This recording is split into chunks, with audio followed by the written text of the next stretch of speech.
Marcoule est un site nucléaire de taille. Sur cette plateforme, on ne trouve pas de centrale nucléaire EDF produisant de l'électricité, mais des installations très diverses de type usine, atelier, réacteurs expérimentaux, laboratoires et installations de traitement de déchets.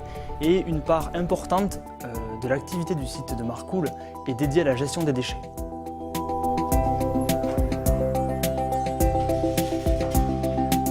L'autorité de sûreté nucléaire a réalisé sur l'année qui vient de s'écouler plus d'une quarantaine d'inspections sur l'ensemble de la plateforme. Bonjour tout le monde, merci de nous accueillir pour cette inspection de revue qui sera centrée sur le thème de la gestion des déchets et des effluents sur le site de Marcoule.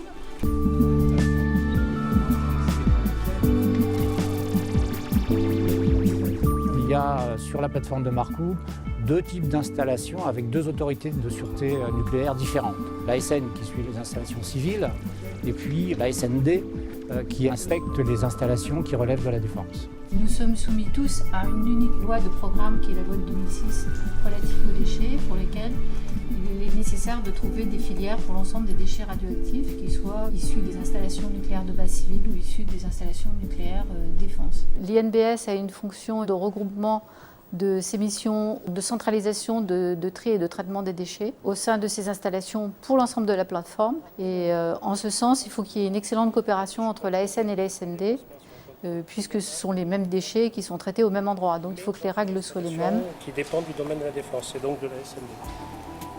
Lors de la préparation de l'inspection, il a été décidé qu'il y aurait un double pilotage, donc un pilotage ASN-ASND, avec évidemment chacun la prérogative sur ces installations, c'est-à-dire s'il y a des constats sur l'INBS, c'est l'autorité de sûreté défense qui les fait, s'il y a des constats sur l'INB, c'est l'autorité civile qui les fait, mais on regroupe les grandes questions ensemble.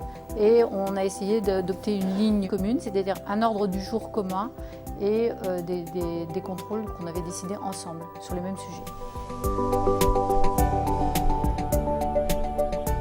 Notre inspection de revue est une opération importante puisqu'elle mobilise une trentaine de personnes. Il y a 17 inspecteurs, 9 ingénieurs de l'IRSN qui constituent notre appui technique.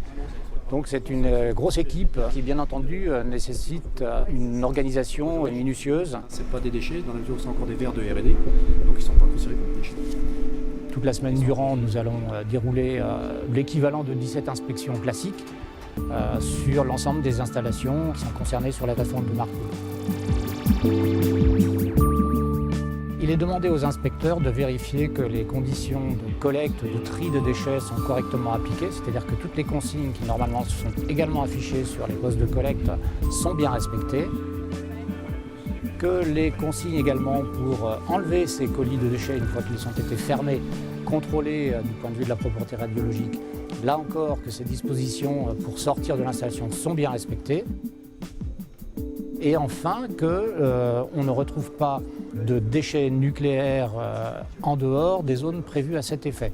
C'est-à-dire que les lignes de démarcation entre un déchet conventionnel et un déchet radioactif est clairement balisée, autorisée par nous, et nous souhaitons vérifier qu'elles sont respectées sur les différentes installations. Là, le marquage au sol délimite la zone de collecte ? Pour les flux de déchets référencés qui sont actifs, les suspects, donc éligibles TFA, ne sont pas normalement sont hors zone référencée. En fin d'inspection de revue, le dernier jour est traditionnellement je dirais, consacré à la restitution de toute la semaine d'inspection.